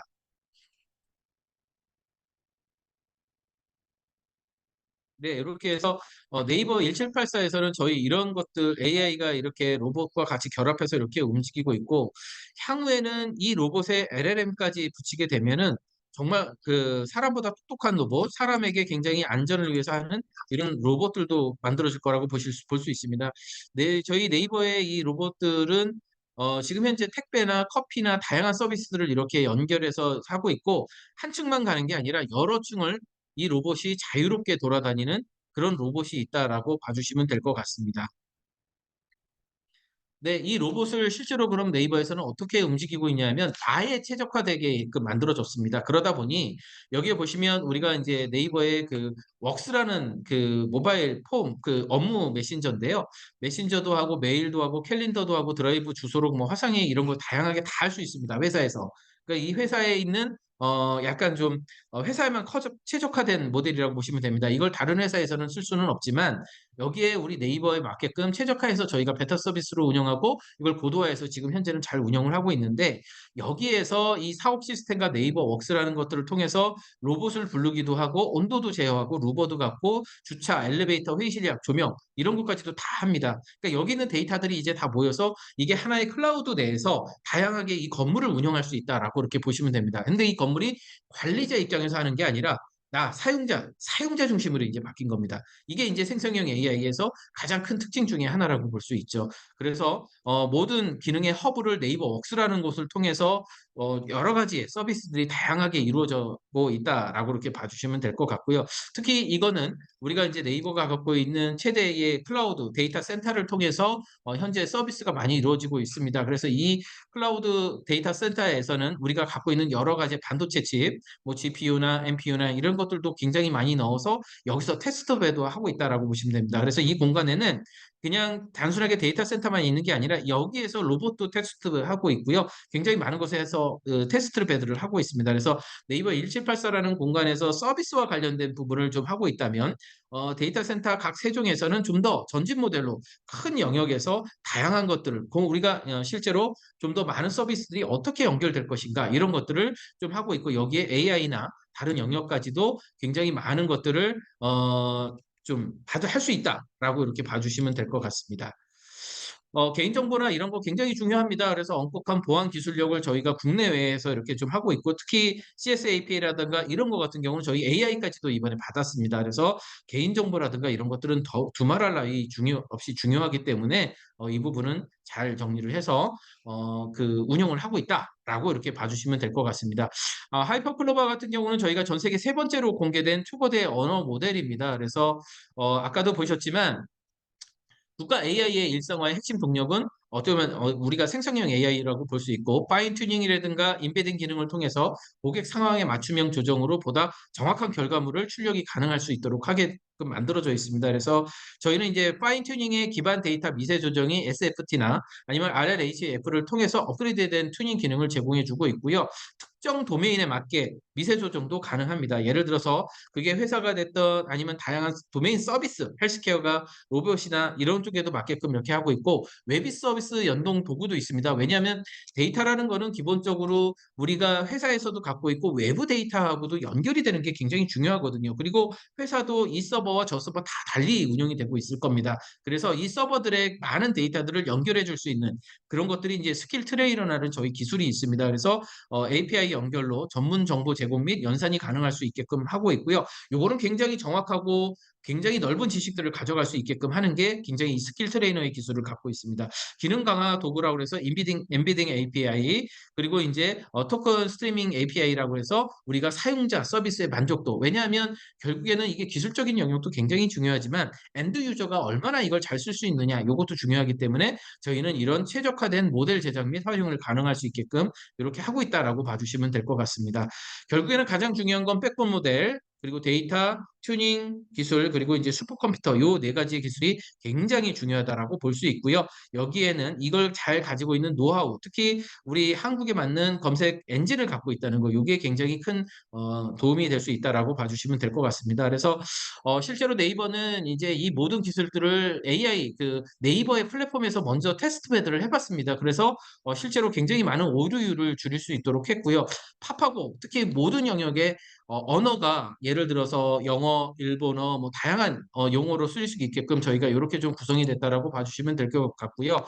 그리고 여기에 보면 클로바 노트로 약 300만 노트 저희 클로바 노트 써보신 분들은 알겠지만 요약이라든가 번역 이런 거 굉장히 잘합니다. 그래서 클로바 노트라는 이런 어떤 기술도 있고 여기에 이제 쇼핑 저희가 AI 추천 상품이나 이런 쪽에 쇼핑을 통해서 굉장히 많이 활용을 하고 있습니다. 그래서 쇼핑을 통한 이런 테스트도 저희 했고요. 저희가 결국 이 AI가 금융을 넓혀서 AI에도 이제 페이를 통해서 모든 것들이 결제도 가능하게 하는 이런 것 기술도 AI를 통해서 넣습니다. 그리고 최근에 이제 뭐 잘 아시겠지만 웹툰이라는 많은 영역에서 만화 제작이라든가 이런 것들, 영화 제작 이런 게 멀티모달로 다 가능하거든요. 그래서 현재 네이버 웹툰 원작에도 이 AI의 기술을 넣어서 잘 쓸 수 있도록 이렇게 지금 적용이 되어 있습니다. 결국에는 AI 윤리도 글로벌 리더십이 중요하다고 보고 있습니다. 그래서 자체 윤리 점검 프로세스도 운영을 하고 있고요. 굉장히 많은 대학과 같이 이니셔티브를 통해서 AI 윤리 구범이라든가 개발 단계서부터 체크리스트를 꼼꼼하게 저희가 운영을 좀 하고 있습니다. 그래서 사람을 위한 AI 그리고 다양성의 존중 그리고 이제 합리적인 설명과 편리성의 조화, 안전을 위한 그리고 프라이버시를 보호하기 위한 이런 영역으로 굉장히 많이 활용이 되고 있다라고 봐주시면 될 것 같습니다. 자, 그러면 그 기술을 간단하게만 좀 보여드리고 제가 이제 그 실제로 국내에서 어떻게 쓰이는지를 빠르게 좀 말씀을 드려보도록 하겠습니다. 연결성, 확장성, 최적화 이게 굉장히 중요하다는 키워드이고요. 일을 빠르게 잘할 수 있는 영역들을 좀 보도록 하겠습니다. 뭐 예를 들면 이런 겁니다. 기획자가 되려면 어떤 자질이 필요한가요? 라고 하면 네이버에 있는 데이터와 그리고 다양한 데이터들을 엮어서 어떤 것들이 쭉 가능한지를 보게 되고 예를 들어서 네이버에 자기소개서를 쓰고 예를 들어서 모의 면접을 진행해줘 라고 하면 이렇게 면접까지도 진행을 하게 됩니다. 그 회사의 특성에 맞는 그 커스터마이징이 되는 그런 면접까지도 이렇게 진행을 한다라고 봐주시면 될 것 같고요. 그래서 좀 더 이제는 AI를 통해서 이 많은 것들을 느끼게 할 수 있습니다. 자, 그 다음에 저희가 이제 실제로 요거를 한번 보도록 할게요. 저희가 재미난 이야기라고 했지만 요거는 이제 한국어에 맞는 특화된 것들을 이야기 좀 드리려고 합니다.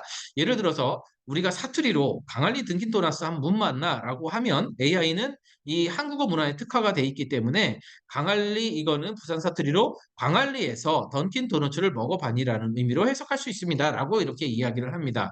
예를 들어서 이게 굉장히 중요한 게 한국어 문화의 습성 방언 이런 것들을 AI가 제대로 이해하고 있다는 겁니다. 아까도 말씀드린 것처럼 AI는 실제로 사람이 물어보는 복합 질의에도 잘 이해할 수 있는 이런 AI가 중요하다라고 볼 수 있습니다. 중국말은 무슨 의미야라고 하면 이제 한국어 학습을 하더라도 중국말에 대한 이해도가 굉장히 없을 겁니다. 그러나 중국말은 우리가 선수의 인터뷰를 담은 영상의 제목에서 유행된 유행어입니다. 라고 정확하게 이야기를 하고 있다라고 봐주시면 될 것 같습니다. 뭐 방언 얘기들이 많이 있고 사실 우리가 정확하게 질문을 한다는 것은 현실적으로 어렵습니다. 굉장히 많은 분들이 질문을 우리가 흔히 말하는 속어로 개떡같이 얘기한다라고 얘기를 할 수 있는데 그걸 찰떡같이 알아듣고 잘 이야기해 줄 수 있는 AI 이게 또 저는 중요하다고 볼 수 있을 것 같습니다. 자, 이런 한글 한시 같은 경우도 잘 해석을 할 수 있고요. 그리고 이런 것들은 우리가 흔히 말하는 자신만의 커스텀 모델을 잘 생성해서 우리가 그 고객에게 맞는 데이터를 고객에게만 잘 데이터를 전달할 수 있게끔 커스터마이징도 가능하다라고 볼 수 있습니다.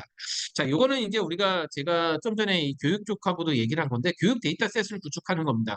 거기에 맞는 교육 데이터셋만 잘 설득해서 잘 만들어서 거기에 과학 데이터 세션을 만들어준다라고 보시면 될 것 같습니다. 그래서 거기에서 필요한 과학 데이터셋을 굉장히 잘 만들어서 이 교육이 우리가 아무리 가난해도 아니면 아무리 멀리 살아도 꼭 굳이 내가 대치동에 살지 않아도 저 멀리 외딴 섬에 살아도 이런 교육을 받을 수 있게끔 만들어준다라는 것이 굉장히 좀 중요한 내용 중에 하나라고 좀 볼 수 있습니다. 그래서 이런 것들이 충분히 좀 가능하다라고 볼 수 있고요. 이런 것들을 커스터마이징 해줄 수 있다라고 봐주시면 될 것 같습니다.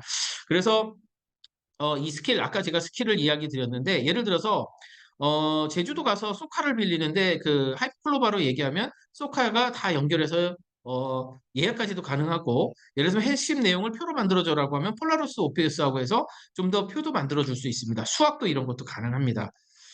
가능한 것들을 그냥 한번 간단하게만 보여드릴게요. 제주도 가서 아이랑 가면 보면 좋은 곳을 알려줘라고 하면 어떤 곳이 쭉 아이랑 가는 거잖아요. 그래서 예전에는 우리가 이제 어떤 웨브사이트나 아니면 구전을 통해서 이렇게 알렸지만 아이랑 가는 거를 딱 이렇게 찾아줍니다. 심지어 아이랑 같이 이렇게 소카를 빌리고 싶다라고 하면 실시간으로 아이와 함께 타기 좋은 차량을 이렇게 연결까지도 가능하다라고 봐주시면 될 것 같습니다. 자, 이런 영역까지 간다라고 봐주시면 될 것 같고요. 자, 멀티모달 기술 간단하게 보여드리겠습니다. 예를 들어서 이렇게 이미지를 넣고 이 이미지에 들어가 있는 많은 것들을 배경의 강아지랑 사람을 지워줘라고 하면 이렇게 뒤에 있는 강아지와 사람을 지워준다고 보시면 되고 배경의 이미지를 바다로 바꿔줘라고 하면 이렇게 바다로 바꿔주는 이런 것들도 가능하다라고 봐주시면 될 것 같습니다.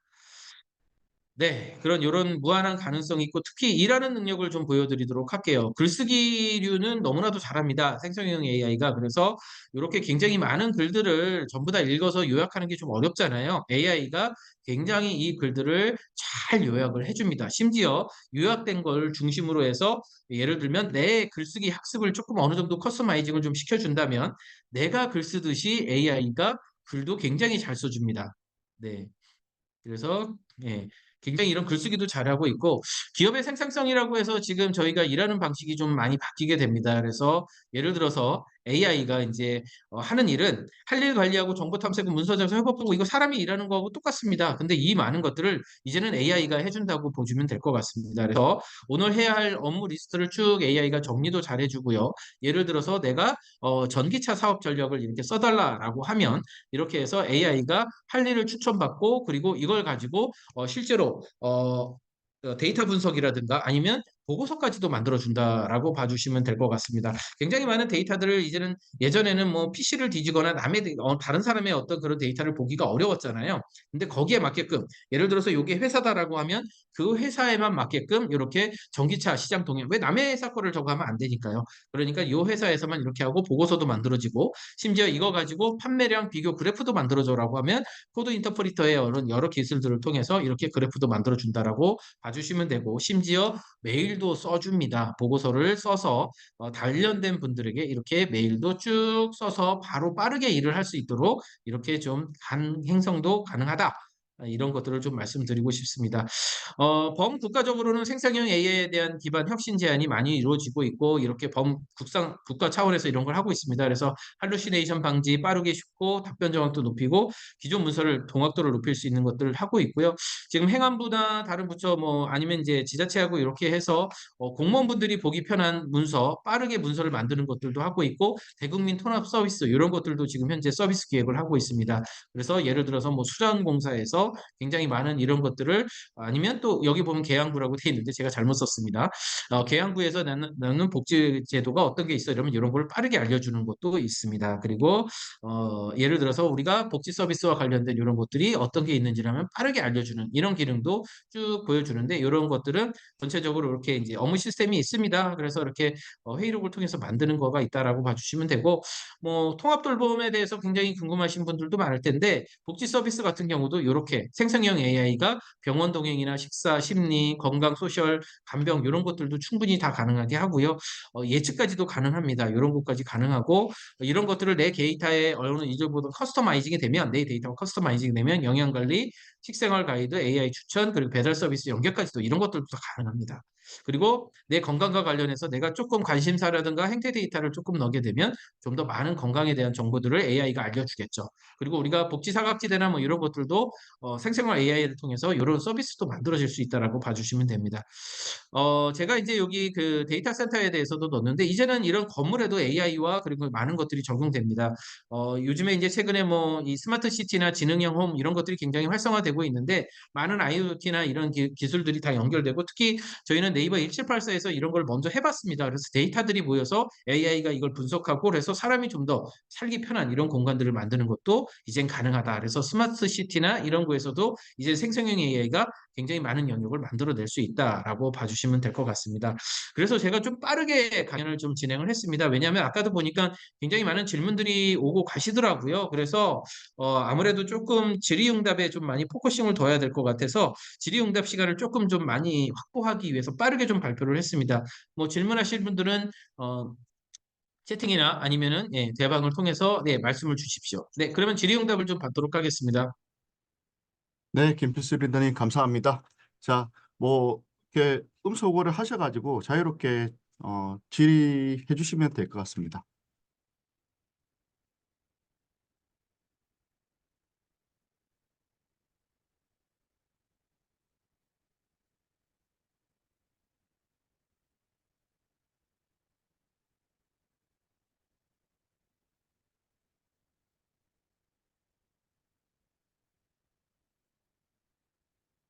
네, 리더님 채팅방에 지금 네네, 지금 질의가 올라온 거 올라오고 보고 있습니다. 있습니다. 네, 결국에는 이제 그 자율주행의 발전으로 인카 경험 뭐 트렌드가 되는 것처럼 생성형 AI로 어떠한 경험의 트렌드가 될 거는 뭐 개인적인데 그렇습니다. 제가 지능형 홈하고 지금 그 자율주행 심리스 연결하는 프로젝트도 지금 좀 하고 있습니다. 뭐 잘 아시는 그 기업하고 이렇게 좀 하고 있고요. 국가의 대표적인 기업이죠. 그 기업하고 자율주행이 지금 현재는 이제 자율주행이 2단계가 지금 보편화됐지만 기술력은 아마 지금 뭐 3단계 3단계, 또 더 넓게 봐서는 4단계까지도 좀 되는 걸로 알고 있습니다. 그리고 최근에 뭐 국가에서도 잘 알겠지만 모빌리티의 확산으로 인해서 UAM이나 다른 영역까지도 이렇게 굉장히 많은 영역까지 가고 있는데 결국에는 어떻게 보면 이제 자율차의 이 많은 영역이 LLM으로 연결되고 그 LLM이 우리가 거주하는 공간 많은 시간을 쏘는 데가 있습니다. 그게 집일 거고 그게 자동차일 겁니다. 그리고 이제 모빌리티도 연결될 거고요. 이 세 가지에 굉장히 많은 그 중심으로 많은 것들이 좀 이루어지는데 집에서 내가 업무와 건강과 그리고 다양한 것들을 이 많은 디바이스를 통해서 온 디바이스들을 통해서 엣지 클라우드로 왜냐하면 이제 다른 클라우드로 좀 더 올라가서 내 개인정보가 올라가면 불편하실 수도 있잖아요. 그렇기 때문에 이 많은 것들이 거기에 엣지로 연결되고 그게 심지어 이제 내 자율차에다 연결돼서 내 차로 연동되면서 이게 향후 이 자동차가 나에 대한 굉장히 많은 것들을 학습하면서 내가 원하는 것들을 자연스럽게 데려다 줄 수도 있고 그 안에서 또 일도 연결해서 할 수 있고 그러니까 일이 이제는 워킹 시간에 이루어지는 게 아니라 다양한 곳에서 내가 다양하게 일을 하면서 그냥 편하게 일할 수 있는 공간으로 이렇게 연결이 되는 것 같아요. 그래서 저는 사실은 이제 우리가 근로 시간이나 이런 것들도 굉장히 많이 사라질 거라는 생각이 듭니다. 내 평소에 일하는 것들이 다 이제는 일로 연결될 거고 이게 생성형 AI에 맞춰져서 나만을 해서 이렇게 진행되는 거고 사실은 제가 이런 것들을 지금 테스트 베드로 좀 제가 좀 해보고 있습니다. 그래서 저는 최근에 차도 샀어요. 제가 그냥 개인 돈을 들여서 테스트 베드를 해보려고. 근데 굉장히 많은 영역에서 좀 디바이스도 넣어보고 이런 것들을 해보고 있는데 굉장히 가능성이 있어 보이고 이걸 중심으로 좀 더 많은 생활 영역에서 저는 활용이 가능하다라고 보고 있습니다. 그래서 이런 것들은 스마트 시티에서 기존의 어떤 도시에서도 잘 적용할 수 있지만 이게 이제 개인정보법이라든가 아니면 이런 것들이 조금 약간 좀 어려움이 있습니다. 왜냐하면 이게 이제 쓸 수 있는 공간들이 좀 한정이 돼 있는 이런 좀 법령이 있다 보니까 스마트 시티나 이런 쪽에서 굉장히 좀 저는 잘 쓰일 수 있다고 생각을 합니다. 네.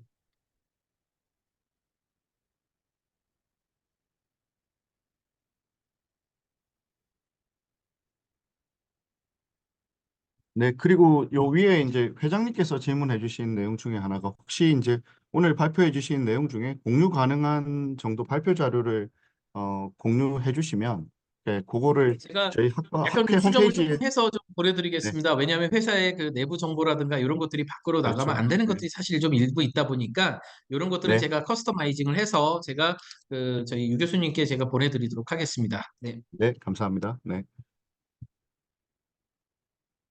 이게 사실 이게 시간이 조금 많았으면 저희가 천천히 이렇게 여러 가지 이제 네네네. 사례들을 들어봤으면 네, 뭐 이렇게 사실 훨씬 더 약간 이제 우리가 이제 풍부하게 조금 네, 그 스터디방이나 이런 것들을 같이 운영하면서 거기서 얘기를 좀 많이 했으면 좋겠다는 생각도 듭니다. 왜냐하면 음, 저도 이제 사실은 뭐 제 이력 보셔서 아시겠지만 저도 이제 데이터 공학을 하고 있습니다만 이 데이터 공학을 해도 이 데이터에 대한 그 어려움이 너무 많더라고요. 그래서 이제 이런 것들도 좀 많이 나눠봤으면 좋겠고요. 두 번째 질문이 또 올라오셨습니다. 하이퍼글로벌로 헬스케어 관련된 서비스 진행하고 있는 건가요? 사업 구상 중인 게 있습니다. 뭐 행태 데이터 빠르게 알려주시면 같은데 건강 데이터 개인정보 가시는 건 행태 데이터 연결해서 가져오는 거지. 요거 제가 프로젝트를 직접 진행하고 있고요. 아까 보여드린 게 이제 너무 큰 그림만 좀 보여드려서 죄송하기는 한데 우리가 의료 AI와 관련된 그러니까 의사 선생님을 지원해 주는 것도 있지만 우리가 이제 다양한 영역에서 내가 좀 더 건강하게 살기 위한 그런 것들을 AI로 할 수 있는 것들이 굉장히 지금 많이 저희가 개발을 좀 하고 있습니다. 뭐 행태 데이터로 하는 것들은 이제 요거는 이제 서비스로 연결해서 어떤 식으로 이걸 가져올 건가라는 것들이 좀 더 고민이긴 한데 저는 사실 그렇습니다. 우리가 행태 데이터를 가져오는 게 우선 본인이 넣는 경우도 있지만 내가 설문조사를 통해서 가져오는 거 이외에도 내가 앱을 통해서 여러 가지 뭔가 검색을 하고 뭘 하고 뭔가 찾고 이런 거가 이제 행태 데이터에 좀 많이 좀 더 정확하잖아요. 그러니까 나도 모르게 뭐 해보는 것들이 굉장히 좀 많습니다. 이런 것들이 저는 자연스럽게 연결될 수 있게끔 하는 그러다 보니 이제 이게 어떤 식으로 이걸 모을 건지를 지금 계속 좀 연구를 하고 있고요. 이런 것들을 하기 위해서 제가 하고 있고 건강 데이터는 사실은 본인이 동의를 하셔야 됩니다. 우리가 지금도 건강보험공단의 어떤 굉장히 더 건강 앱이라든가 이런 걸 통해서 내 건강과 관련된 데이터들은 사실 다 내가 볼 수 있거든요. 근데 이걸 가지고 어느 데이터에 연결해서 이게 AI가 분석을 해서 좀 더 나은 건강한 삶을 이렇게 하기 위해서는 기본적으로 개인정보법 때문에 본인이 동의를 해야 되는 이런 것도 있습니다. 그래서 본인이 동의해서 데이터를 가져오게 하면 상관없잖아요. 네, 이런 것들에서는 좀 저는 좀 나중에 조금 더 우리가 법령이라든가 이런 것들이 조금 더 개선이 돼야 될 것 같습니다. 네.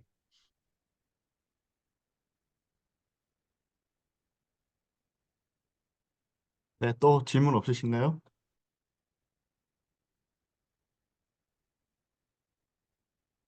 네, 그래서 뭐 그 제 연락처를 그렇게 공유를 해주시면 너무 감사하고요. 예, 그 맞습니다. 규제 완화돼서 다양한 사업으로 연결되는 게 필요하다고 저는 보고 있고요. 결국에는 우리가 이게 그 더 건강한 삶을 살기 위해서 물론 뭐 악용하는 사례들도 충분히 발생 안 한다고 장담할 수는 없지만 아까도 말씀드린 것처럼 AI 윤리나 이런 것들, AI 안정성 이런 것들을 굉장히 저희도 고민을 하고 있고요. 보다 내가 더 건강하게 살기 위한 많은 여러 가지 기술들은 이런 기술들을 통해서 좀 더 많이 활성화가 됐으면 좋겠습니다. 그래서 제 연락처나 이런 거는 교수님 뭐 충분히 공유 드려도 상관없고요. 예, 다양하게 이렇게 말씀 주시면 감사하겠습니다. 네네. 네, 리더님, 정말 감사합니다. 뭐 정말 많이 도움이 됐던 것 같고요. 이 세상이 참 빨리 변하고 있다는 걸 또 오늘 발표를 통해서 뭐 이렇게 실감하게 됩니다. 이렇게 혹시 뭐 기회가 되시면 나중에 우리 경영정보학회 임원진들이 또 네이버 신사옥을 한번 좀 구경하면서 이게 네네네. 클라우드가 실제로 어떻게 활용되고 네. 있는지를 한번 직접 뭐 네. 체험하실 수 있는 기회를 주시면 뭐 정말 네네네. 좋을 것 같습니다. 네, 네. 알겠습니다. 제가 사실은 저기 음, 뭐 이런 말씀을 드리기는 죄송합니다만 저는 제가 여기 이 건물을 짓는데 프로젝트에 대한 그 리더 역할도 했었어서 어떤 음, 철학으로 이 일들을 어떻게 연결하게 됐는지 이런 것들도 제가 한번 좀 말씀을 드려보고 아마 투어를 하게 되면 한 1시간 정도 네네. 소요된다라는 생각을 좀 가지고 이렇게 좀 해주시면 될 것 같습니다. 뭐 학회를 여기서 한번 해도 될 것 아유, 같고요. 저희 그러면 너무 사무실에 또 좋죠. 홀이 좀 네네. 있기 때문에 네네. 네네. 꼭 한번 알겠습니다. 좀 기회를 만들어 주시길 부탁드리겠습니다. 자, 네, 알겠습니다. 오늘 네, 또 시간이 이제 딱 우리 약속한 시간이 다 된 것 같은데요. 네네. 그러니까 뭐 두 분 다 너무 귀한 시간 내주셔가지고 발표해 주셔서 감사하고 말 그대로 제가 모두에 말씀드린 것처럼 아마 많은 분들께서 평상시에 가지고 계시던 그런 이제 의문점에 대해서 많은 인사이트를 뭐 가지셨으리라 믿어 의심치 않습니다. 그러면 오늘 세미나는 이 정도로 마무리하고요. 그리고 김필수 리더님께서 그 발표 자료를 저한테 공유해 주시면 제가 학회 측에 전달해서 홈페이지에 게시하는 걸로 그렇게 진행을 하도록 하겠습니다. 네, 여러분들 감사합니다. 네, 즐거운 오후 시간 보내십시오. 고맙습니다. 감사합니다. 네.